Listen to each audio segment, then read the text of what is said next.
सस्ता और समुचित इलाज के लिए गरीबों का रहनुमा मात्र एक हॉस्पिटल, मैया बाबू हॉस्पिटल।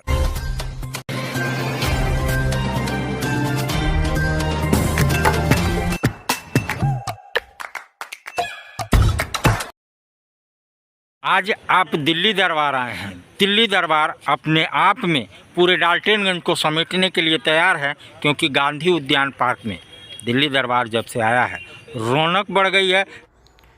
पलामू पोखराहा में नियंत्रित होकर के टेम्पू पलट गई, जिससे करीब करीब 10 लोग टेम्पू में सवार थे, सभी हुए घायल, 3 की गई जान। 2 बच्चे थे, 1 महिला थी, जिनकी जान चली गई है, बाकी की हालत गंभीर बनी हुई है। यहाँ सदर हॉस्पिटल में आने के बाद व्यवस्था नाकाफी था, जिसपे जेएमएम के नेता सानू सिद्दीकी गरज पड़े। आइए देखते हैं ये रिपोर्ट। ये बहुत दुखदाई, दिल को झंझोड़ देने वाली ये घटना।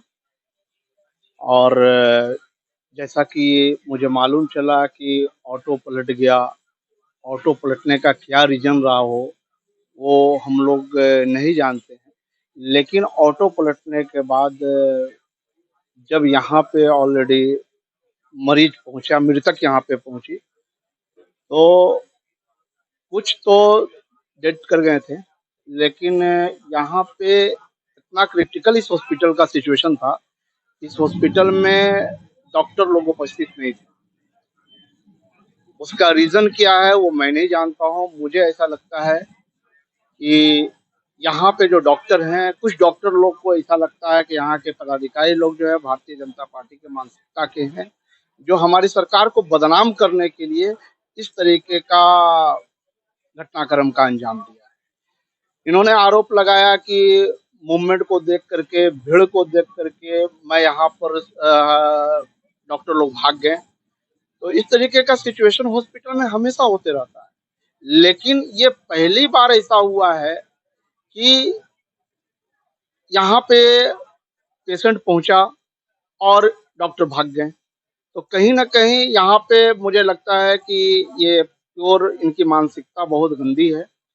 और खास करके मैं बता दूं कि यहाँ का सुप्रिटेंडेंट जो है डीके सिंह, ये पूरे तरीके से इस हॉस्पिटल को बर्बाद करने में अगर सबसे बड़ा किसी का हाथ है तो यहाँ का सुप्रिटेंडेंट का हाथ है।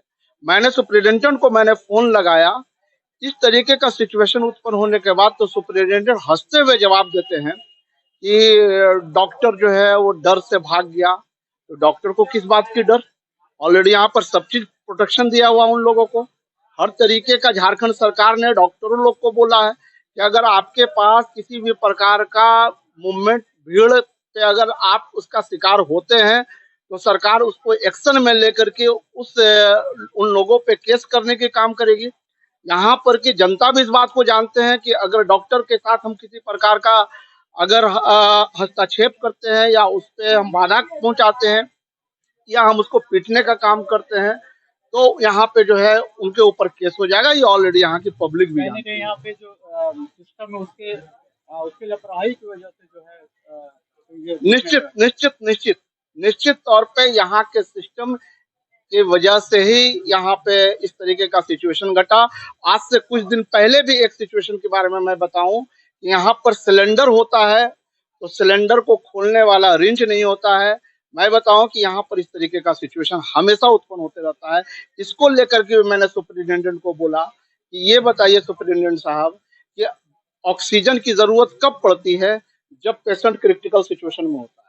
और उस क्रिटिकल सिचुएशन में अगर आपके पास सिलेंडर है, आपके पास मास्क नहीं है, मास्क है तो आपको सिलेंडर खोलने वाला रिंच नहीं है। यहाँ का आपका आईसीयू खराब पड़ा हुआ है, सुपरिटेंडेंट के रूम में 5-5 एसी लगे हुए हैं। ये सारी चीजें सुपरिटेंडेंट की लापरवाही है। सुपरिटेंडेंट की लापरवाही की वजह से पूरा हॉस्पिटल का सिस्टम ध्वस्त हो चुका है। आप किस तरीके से मैं इसको पूरे तरीके से संज्ञान में लेकर के मैं ऊपर से इसको लेटर लिख करके भेजूंगा और निश्चित तौर पे इस पर कोई ना कोई कार्रवाई मैं एक्शन लूंगा।